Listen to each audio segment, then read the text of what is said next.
तो हो नहीं सकता कि आम आदमी पार्टी में आप तजुर्बा लेने गए होंगे, ये तब मंशा कोई और रही होगी।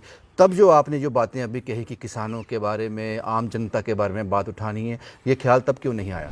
अब वो थोड़ा चाहिए जहाँ आरटीए लगे और कोई गड़बड़ी दो नंबर का काम करें और उसमें कोई पूछने वाला नहीं हो, इसलिए है। और मुझे पता है, और कुछ नहीं है मसला, बस इतना ही मसला है। ये बड़ी जिम्मेदारी से कह रहे हैं आप? बिल्कुल जिम्मेदारी से, 100%, 101% जिम्मेदारी से कह रहा हूँ। देखो, मजबूरी होगी, उसकी कोई मजबूरी होगी बेचारे की, ऐसे थोड़ा वो कहता कि हो सकता है उसको टिकट ना मिले अगर वो ये ना कहे तो। जब मनकोटिया साहब ने आम आदमी पार्टी छोड़ी थी तब उन्होंने सेम यही रीज़न दिया था। तब आपने कहा था कि वो झूठ बोल रहे हैं, हमें किसी से इजाज़त लेने की जरूरत, वो मेरे पास अभी भी रिकॉर्ड में पड़ा है। तो ये फेरबदल पता नहीं कौन सा रिकॉर्ड है आपका, आपने बोला था, आपने बोला था मेरे इंटरव्यू, मुझे दिखाइएगा जरा। आज कोई लेने के लिए तैयार नहीं है। पूरी तैयारी थी बीजेपी की, झंडे पोस्टर बैनर कार्डर तक हो गया था। बीजेपी जब ऊपर बात हुई ना कि नहीं भाई ये तो तबाह कर देगा पार्टी को। ना कोई झंडा बना और ना मैंने उनके झंडे को कभी नजर भर कर देखा भी है आज तक। मुझे वो पसंद ही नहीं है।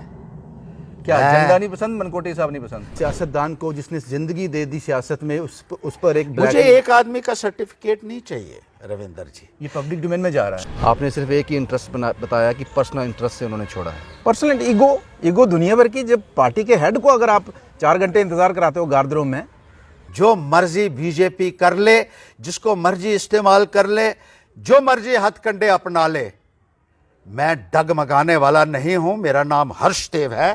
किस किस्म की बातें आप कर रहे हैं? ये मैं नहीं कह रहा हूं, ये मनकोटिया साहब यार छोड़ो, किसकी बातें आप कर रहे हो? आप लोगों वो को बेचारा देखो, उसको इस्तेमाल किया जा रहा है, उसको इस्तेमाल किया जा रहा है। मेरा भाई है। ये सच्चा झूठ है। मैंने देखा जब मैंने ऐलान किया कि अब मैं पैंथर्स पार्टी को रिवाइव करने जा रहा हूं, तो उन्होंने जाके फौरन उस दफ्तर को सील कर दिया कि हर्षदेव आ गया यहां तो शायद पता नहीं क्या आ जाए। करोड़ों रुपए के ये बंगले हैं जो टैक्स पेयर मनी से बने हुए हैं और भारतीय जनता पार्टी के लोगों के हवाले एलजी एडमिनिस्ट्रेशन ने किए हुए हैं। I am shocked to hear this, shocked to hear this. इससे ज्यादा मैं कुछ नहीं कहना चाहता।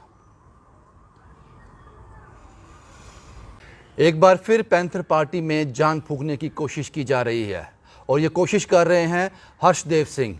ये नाम किसी तारुफ का मोहताज नहीं है। कुछ देर पहले 8 से 9 महीने का वक्त इन्होंने आम आदमी पार्टी में दिया, लेकिन तब ये विचार आया, ये समझ आई, ये सोच आई, वो एक्सपीरियंस वहाँ से मिला कि पैंथर पार्टी को दोबारा ज़िंदा किया जाए। हर्षदेव जी, घर वापसी बहुत बहुत मुबारक हो पहले आपसे। सबसे पहले मैं जानना चाहूँगा, टू बी वेरी ऑनेस्ट, कि 9 महीने के बाद फिर से ये बदलाव क्यों?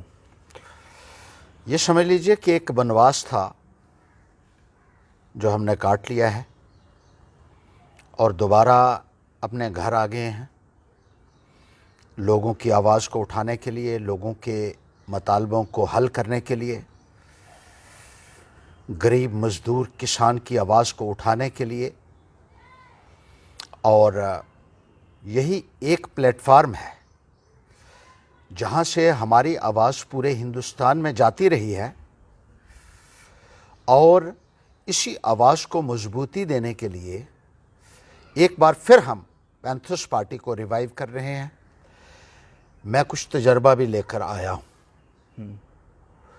नेशनल पार्टी में जाकर मैंने दिल्ली में या दूसरी जगहों के ऊपर नेशनल लीडरशिप से भी जो मुलाकातें की हैं तो उससे बहुत कुछ हासिल किया है और ये तजर्बा अब पैंथर्स पार्टी को मजबूती देने में काम आएगा और हम और ज़्यादा बेहतर तरीके से लोगों की नुमाइंदगी कर सकेंगे, लोगों की खिदमत कर सकेंगे। हर्षदेव जी, मैं इस बात से बिल्कुल सहमत नहीं हूँ, आपसे बिल्कुल एग्री नहीं करता हूँ जो आपने कहा कि हम एक तजुर्बा लेके आए हैं। आप इतना तजुर्बाकार हो, एक लंबा अरसा आप पैंथर पार्टी में रहे हो, सियासत में रहे हो, जम्मू कश्मीर में मिनिस्ट्री में आप रहे हो, आपने बहुत बड़े बड़े फैसले किए हैं जम्मू कश्मीर के लिए जब आप मिनिस्ट्री में थे। ये बात तो हज़म से परे है कि आप कहते हो कि मैं तजुर्बा लेके आया हूँ।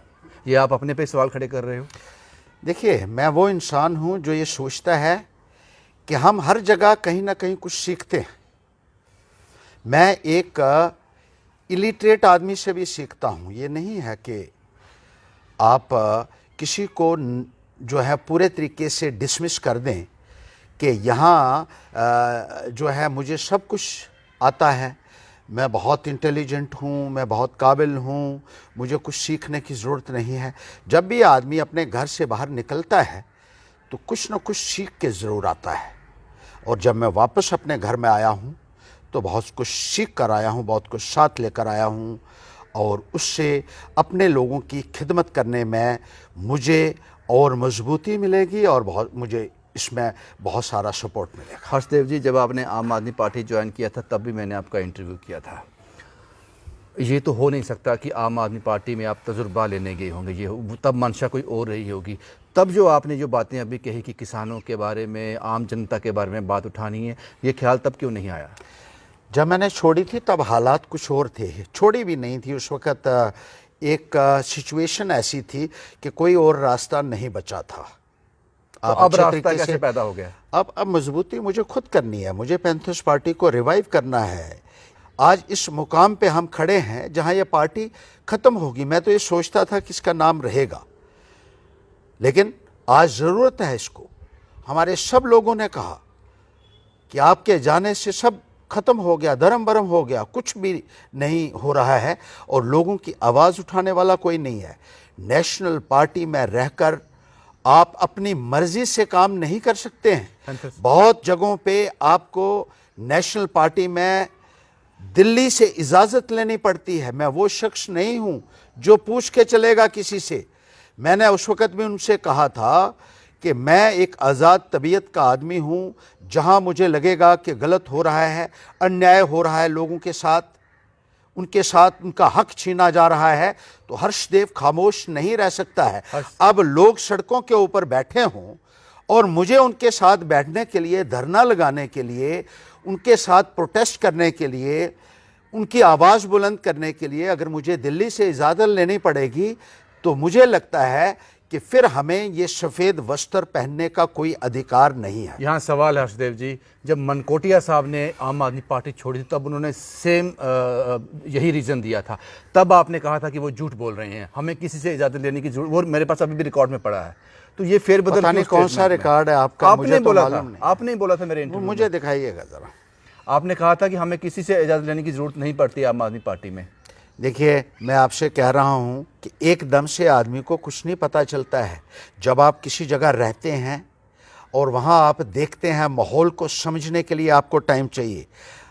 और जब मैंने देखा, मैंने 8-9 महीने बहुत टाइम देख लिया मैंने, मुझे लगता है कि मैं अच्छे तरीके से पैंथर्स पार्टी में रहकर लोगों की खिदमत कर सकता हूं। मैं क्यों जाऊंगा किसी के पीछे? मेरा अपना एक वजूद है, मेरा अपना एक इतिहास है। मैं एक लीगेसी लेकर आया हूं। जैसे मैंने आपको कहा कि मेरे बुज़ुर्गों ने कुर्बानियां दी हैं। मेरे जो ख़ानदान के लोग थे, उनको जब राजों की हुकूमत थी, राजवाड़े थे, उनको रामनगर के किले में ज़िंदा चिना गया है, दीवारों के अंदर। और मैं खामोश बैठा रहूं जब अन्याय हो रहा हो और दिल्ली वालों से जाकर पूछूंगा, ये हर्षदेव कभी टॉलरेट नहीं कर सकता। मैंने उनको बहुत मौका दिया था और उसके बावजूद भी मुझे महसूस हुआ कि मैं अकेले इस लड़ाई को ज़्यादा बेहतर तरीके से लड़ सकता हूं। मैं किसी पार्टी में नहीं गया हूं, मैं अपने घर में वापस आया हूं, उस पार्टी में जिसकी नींव हमारे बुजुर्गों ने रखी थी, और इसलिए रखी थी कि गरीब मजदूर किसान के साथ इंसाफ हो सके। हर्षदेव जी, आपको ये सब कहने की कोई ज़रूरत नहीं है, क्योंकि इतिहास गवाह है कि आपको बेस्ट लेजिस्लेचर का अवार्ड दिया गया है। आप बहुत ज़बरदस्त काम किया है आपने जम्मू कश्मीर के लिए। इस इंटरव्यू के 2 पार्ट हैं। ये पार्ट फर्स्ट का आखिरी सवाल है। सवाल ये है कि आपने कहा कि मैं वापस पैंथर पार्टी को रिवाइव करना चाहता हूँ, वापस उसमें जान फूंकना चाहता हूँ। लेकिन जब आपने इस पार्टी को छोड़ा था, जब आप आम आदमी पार्टी में गए थे, उससे पहले जो काफ़ी लोग इस पार्टी को छोड़ चुके थे, आप एक इकलौता सहारा थे।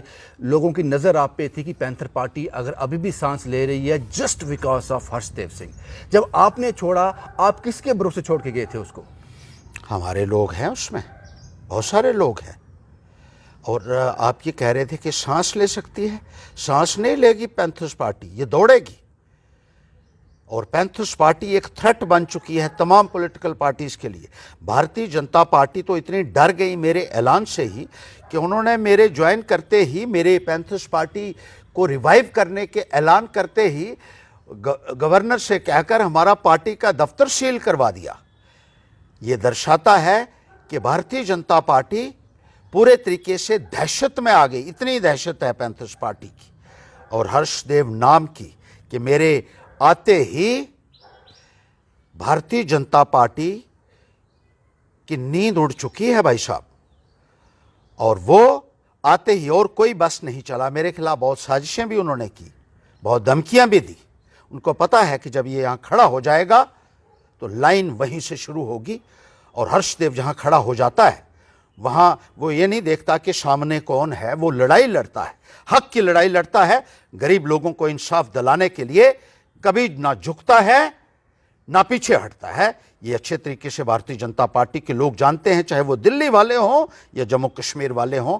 और ये पार्टी अब दौड़ेगी क्योंकि हर्षदेव अपने तरीके से जब चलाएगा तो पैंथर्स पार्टी एक बहुत बड़ी ताकत बनकर उभरेगी। क्योंकि मैंने ही इस पार्टी को पहले भी खड़ा किया था 1996 में, जब पार्टी डिफंक्ट हो चुकी थी, खत्म हो चुकी, तब मैं अकेला एमएलए बना और जो बाकी के लोग लड़े थे उनको 400-400 वोट उस वक्त मिला था। लेकिन मैंने अपनी मेहनत से अपनी सीट हासिल की। उसके बाद 2002 में 4 अपने साथ लाया और इस पार्टी को चलाया और सरकार बनाई। ये दुनिया जानती है आसिफ जी। अब सवाल ये है कि जो 9 महीने पहले फैसला किया गया था वो कहीं गलत था? कोई गलत नहीं होता जब आप आम फैसला, आदमी पार्टी में गए थे। कोई फैसला गलत नहीं होता। अपनी जो चीज़ अपनी जगह अपने टाइम के हिसाब से सब ठीक होता है। और मैंने बहुत कुछ सीखा है, जैसे मैंने आपको कहा। और हमारे लोग भी कुछ कभी कभी ये कहते थे कि नेशनल पार्टी भी होनी चाहिए कभी कभार। तो बहुत सारे लोगों की मंशा भी थी कि आप नेशनल लेवल पे भी जाकर देख लिया। लेकिन आप कोई ना कोई तजर्बा लेकर आदमी आता है और उस तजर्बे का फ़ायदा जो होगा वो इस पार्टी को होगा, हमारे लोगों को होगा। इस तजर्बे से नुकसान भी तो हुआ पैंथर पार्टी को। इससे फ़ायदा 9 होगा, महीने नुकसान बिल्कुल वो नहीं होगा। dysfunctional रही। इससे फ़ायदा मिलेगा और फ़ायदा मिल रहा है। और लोग इस वक्त इतने एक्साइटेड हैं, दूसरी पॉलिटिकल पार्टीज़ के लोग भी कहते हैं कि हम अपनी अपनी पार्टियां छोड़कर अब आपके साथ चलेंगे और पैंथर्स पार्टी को मजबूत करेंगे आने वाले वक्त। हर्षदेव जी, आप पार्ट 2 उस पर आते हैं। आपने मेरा इंटरव्यू देखा होगा, मनकोटिया साहब का मैंने इंटरव्यू किया था। मैं जर्नलिस्ट हूँ, मेरा काम है हर किसी की आवाज़ को सामने रखना। उन्होंने कहा कि हर्षदेव सिंह पूरी तरह से तैयार थे भारतीय जनता पार्टी को ज्वाइन करने के लिए। झंडे बन गए थे, बैनर बन गए थे, बहुत खर्चा भी उस पर कर दिया था।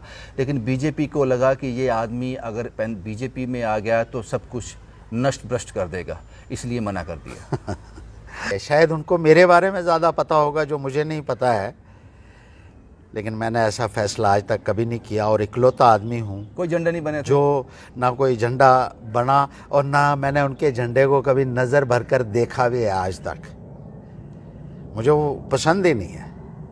क्या झंडा नहीं पसंद, मनकोटिया साहब नहीं पसंद? नहीं, देखिए, जो पार्टी इस वक्त जो उनकी कारकर्दगी है बीजेपी की, मैं 8 साल से लगातार लड़ रहा हूँ और 8 साल से आपने देखा होगा कि इकलौता आदमी हूँ जिसने बीजेपी के खिलाफ आवाज़ बुलंद की हुई है। इसलिए की हुई है, मुझे बीजेपी के साथ नफ़रत नहीं है, उनकी जो पॉलिसीज़ हैं, जिस तरीके से वो चल रहे हैं वो मुझे पसंद नहीं है।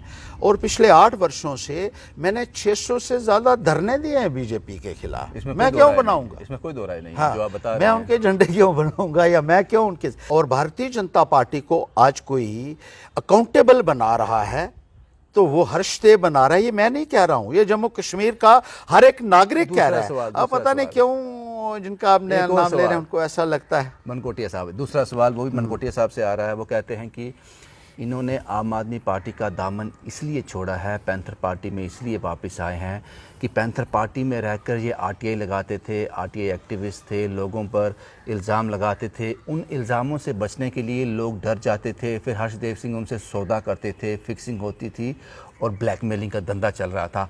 आम आदमी पार्टी में आकर वो धंधा बंद हो गया, इसलिए वापस वो पुराने धंधे में वापस जा रहे हैं। ये एग्जैक्ट वर्ड ये भी मेरे लिए एक खबर है। तो मुझे लगता है कि मुझे मनकोटिया के बारे में कुछ नहीं कहना है। वो मेरा छोटा भाई है, हो सकता है उसकी कोई मजबूरियां हो ये इस किस्म का बयान देने के लिए। मैं उसके खिलाफ ना कुछ कहना चाहता हूं और ना ही मैं इस किस्म के सवालों के ऊपर कोई कमेंट करना चाहता हूं। हर्षदेव जी, इसी तरह के जो तीखे तरार इल्ज़ाम थे भारतीय जनता पार्टी के भी दो लीडरों ने एक दूसरे पर लगाए थे, वो मैंने कवर भी किया था। लेकिन जिस लीडर पर इल्ज़ाम लगे थे उसने लीगल एक्शन ले लिया था।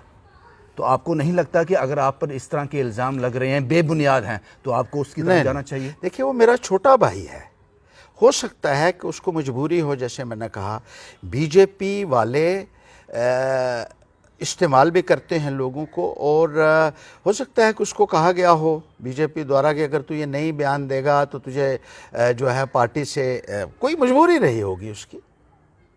मुझे उसके साथ हमदर्दी है, मेरा छोटा भाई है। इतना संगीन इल्ज़ाम आप लगा दे, इतने कोई हल्के बात में ले रहे हो? बिल्कुल कोई फ़र्क नहीं पड़ता, मुझे कोई फ़र्क नहीं पड़ता। एक सियासतदान को जिसने ज़िंदगी दे दी सियासत में, उस पर एक मुझे एक आदमी का सर्टिफिकेट नहीं चाहिए रविंदर जी। ये पब्लिक डोमेन में जा रहा है। सुनिए ना, पब्लिक डोमेन में ये भी गया था कि जब मैं मिनिस्टर रहा हूँ तो वाहिद मैं मिनिस्टर रहा हूँ जिसको पूरी असेंबली में तमाम एमएलए ने कहा था कि सबसे बेस्ट मिनिस्टर है, इसकी परफॉर्मेंस सबसे अच्छी है। 87 एमएलए होते हैं, मेरे अलावा 86 होते हैं ना, अलग अलग पार्टियों से। जो मेरे विरोधी थे सारे, वो 86 मेरे अलावा, उन्होंने कहा था कि इस किस्म की कारकर्दगी आज तक किसी मिनिस्टर ने नहीं की। कोई आदमी आके मेरे ऊपर इल्ज़ाम लगाता है, मुझे एक आदमी का सर्टिफिकेट थोड़ा चाहिए। वो आदमी जो है वो एमएलए रहा है, कोई बात नहीं, हो सकता है उस बेचारे की भी मजबूरियां हों, मुझे उससे कोई गिला नहीं। गुस्सा मेरा भी नहीं भाई आया? है ये वो। सुन के गुस्सा भी नहीं आया? नहीं नहीं नहीं नहीं, उसका अगर बीजेपी में काम बन जाता है, उसको टिकट मिल जाती है तो मुझे खुशी होगी। हो सकता है वो टिकट लेने के लिए ऐसा बयान दे रहा हो, उसको मजबूर आपने किया लोगों को बताना नहीं चाहोगे कि जो इल्ज़ाम मुझ पे लगे हैं कितने गलत हैं, कितने सही हैं? नहीं, इस पे कोई बात नहीं करना मैं चाहोगे? कोई बात नहीं करना चाहता हूँ। कोई मुझे सफाई देने की ज़रूरत ही नहीं है। मेरे किरदार को दुनिया जानती है, जम्मू कश्मीर जानता है। हिंदुस्तान में मुझे बार बार अवार्ड मिले। अर्जुन सिंह जी ने कहा था Harshdev is the best performing minister amongst all ministers who are holding the charge of education.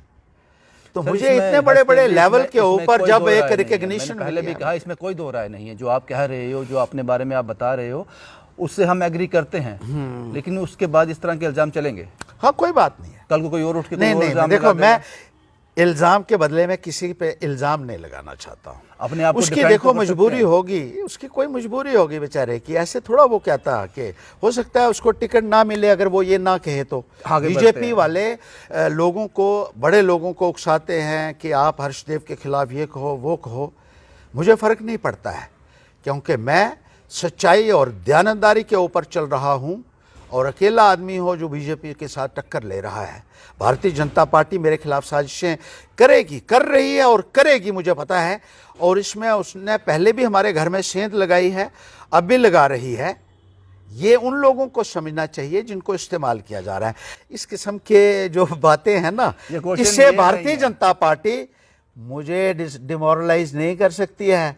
Bharatiya Janata party को मैं नेस्ता नाबूद करूंगा। ये बेचारा तो मोरा बन रहा है वहाँ, कोई बात नहीं है, मेरा भाई है।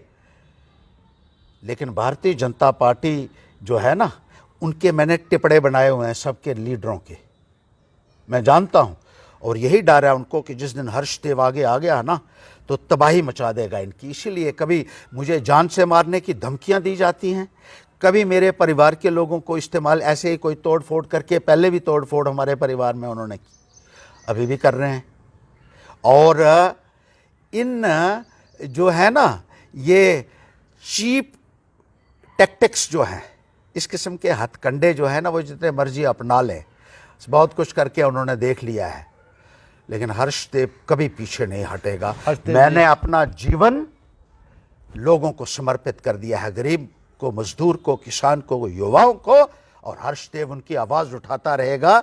जो मर्जी बीजेपी कर ले, जिसको मर्जी इस्तेमाल कर ले, जो मर्जी हथकंडे अपना ले, मैं डगमगाने वाला नहीं हूं। मेरा नाम हर्षदेव है, और मेरे बुजुर्गों ने जो त्याग दिए हैं, कुर्बानियां दी हैं लोगों की खातिर, मैं उसी डगर पर आगे बढ़ता रहूंगा बगैर डगमगाए। हर्षदेव सिंह प्रोफेसर भीम सिंह जी को घंटों गार्ड रूम में बिठा के रखते थे जब वो उनसे मिलने आते थे। किस किस्म की बातें आप कर रहे हैं?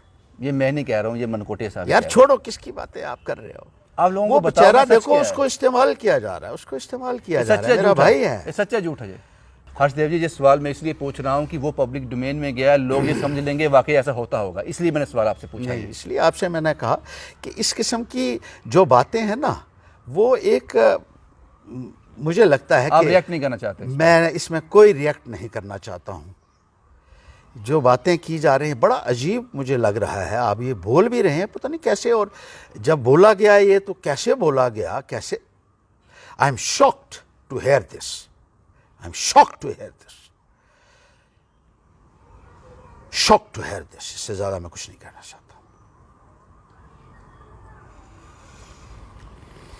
पैंथर पार्टी के ऑफिस में सील कर दिया गया, बंद कर दिया गया उसको, उसके बारे में जानना चाहूँगा, उसकी वजूहत क्या है? क्या अपना रेंट कोई ड्यू था या कुछ ऐसी थी? देखिए, जब कोई आदमी सिस्टम के खिलाफ खड़ा होता है, जब सिस्टम की नाकामियों के खिलाफ खड़ा होता है, सिस्टम में जो फेलियर्स हैं, जो इरेगुलरिटीज़ हैं, आवाज़ उठाता है और लोगों के लिए खड़ा होता है, तो उसके रास्ते में कांटे बिखेरे जाते हैं, उसके रास्ते में बहुत सारी रुकावटें आती है। तो ये कोई बड़ी बात नहीं। रीज़न क्या बताया गया? रीज़न मुझे कोई रीज़न नहीं बताया गया। सीधा गए, उन्होंने देखा, जब मैंने ऐलान किया कि अब मैं पैंथर्स पार्टी को रिवाइव करने जा रहा हूं, तो भारतीय जनता पार्टी के कहने के ऊपर, ऐलान के बाद हुआ ये ऐलान के बाद 2 दिन बाद ही जब मैंने कहा कि मैं इसको रिवाइव कर रहा हूं, तो उन्होंने जाके फौरन उस दफ्तर को सील कर दिया। एक रीज़न कि दिया जाता है ना? हर्षदेव आ गया यहाँ, तो शायद पता नहीं क्या आ जाए, लेकिन इनको मालूम नहीं है हर्षदेव तो सड़क पे बैठ के भी लड़ाई लड़ सकता है। दफ्तर से निकाल सकते हो, लोगों के दिलों से कैसे निकालोगे? अब हम लोगों के दिलों में बैठे हुए हैं, क्योंकि लोगों के लिए लड़ाइयां लड़ी हैं हमने। हर्षदेव जी, कागज पे क्या लिखा गया कि क्यों बंद किया? कोई कागज नहीं है, कोई कागज नहीं है, सिर्फ ताला है। वहां जाकर ताला लगाया कोई गया। ड्यूज नहीं है आपकी? वहां जो सामान था उसको भी वहां बंद कर दिया गया है। इसमें कागज की बात नहीं है। अब आप देखिए रविंदर जी, क्या हो रहा है। बीजेपी के जो वर्कर हैं, उन्होंने बड़े बड़े बंगलोस जो हैं, सरकारी बंगलों के ऊपर गैर कानूनी कब्जा किया हुआ है। जो मिनिस्ट्रियल बंगलोस हैं, उनके ऊपर कब्जे किए हुए हैं। करोड़ों रुपए के ये बंगले हैं जो टैक्स पेयर मनी से बने हुए हैं, और भारतीय जनता पार्टी के लोगों के हवाले एलजी एडमिनिस्ट्रेशन ने किए हुए हैं। क्या ये करप्ट प्रैक्टिस नहीं है? उन तमाम बंगलों में आपको भी शायद इस बात की जानकारी नहीं होगी रविंदर जी, कि जितना सामान है एक एक कमरे में, फ्रिज अलग अलग कमरों में, अलग अलग टीवी लगे हुए हैं, रेफ्रिजरेटर्स लगे हुए हैं, फर्नीचर, आला furniture, costly furniture, luxurious furniture जो है वो टैक्स पेयर मनी से खरीद कर उनके घरों में पहुंचाया जा रहा है स्टेट्स डिपार्टमेंट द्वारा। इसी तरीके से जो अपनी पार्टी को एक बहुत बड़ा सरकारी बंगला दिया गया है, अपनी पार्टी जो है वो रिकॉग्नाइज्ड नहीं है, पीपल्स कॉन्फ्रेंस रिकॉग्नाइज्ड नहीं है, रजिस्टर्ड पार्टीज हैं, इनको इलेक्शन कमीशन से रिकॉग्निशन नहीं मिला है। पैंथर्स पार्टी एक रिकॉग्नाइज्ड पॉलिटिकल पार्टी है, उसके बावजूद भी जो 2 कमरे थे उनसे भी सामान हमारा फेंक दिया, और अपनी पार्टी को एक आलीशान बंगला दिया गया है ए ब्लॉक का, जबकि वो रिकॉग्नाइज्ड भी नहीं है। तो देखिए कि बीजेपी के जो अलाइज हैं, जो उनके साथ मिले हुए हैं, उनको तमाम सुविधाएं मिल रही हैं। हाई कोर्ट ने ये कहा है कि जो बीजेपी के लोग इन कोठियों में रह रहे हैं ये गैर कानूनी है, और 5 साल से वो गैर कानूनी तरीके से उन कोठियों में रह रहे हैं, और उनको करोड़ों रुपए का साजो सामान जो है वो टैक्स पेयर मनी से लेकर दिया गया है। कहां है लेफ्टिनेंट गवर्नर साहब, कहां है एडमिनिस्ट्रेशन, कहां है प्रशासन? इसलिए मैंने कहा कि ये जो एजेंसीज हैं, पहले ही सुप्रीम कोर्ट ने कहा है ये सरकारी तोते हैं, सीबीआई और एंटी करप्शन ब्यूरो जो है। इसलिए मैंने कहा क्या हाई कोर्ट या सुप्रीम कोर्ट के जजेस इसका सुओ मोटो कॉग्निजेंस लेंगे कि जम्मू कश्मीर के अंदर किस तरीके से कायदा कानून की धज्जियां उड़ रही हैं, और करप्शन जो है वो आसमान के ऊपर है, और मिली भगत से सरकारी खजाने को चूना लगाया जा रहा है। शुक्रिया हर्षदेव सिंह जी, ये सारी जानकारी हमारे साथ साझा करने के लिए। कुछ कड़वे सवाल भी थे, कुछ ऐसे सवाल भी थे जिस पर हर्षदेव सिंह खामोश भी हो गए। सिर्फ इतना ही कहा कि मैं शॉक्ड हूँ ये सुनकर। ये सारी बातें हमने आपके साथ शेयर की। एक जर्नलिस्ट का ये काम है, जब वो एक साइड का इंटरव्यू करता है, जो इल्ज़ामात, जो चीज़ें सामने आती हैं, जो स्टेटमेंट सामने आती हैं, दूसरी साइड भी जाकर उसके बारे में पूछा जाए, वही हमने किया। शुभम कुमार के साथ Ravindra Singh, the state sentinel के लिए।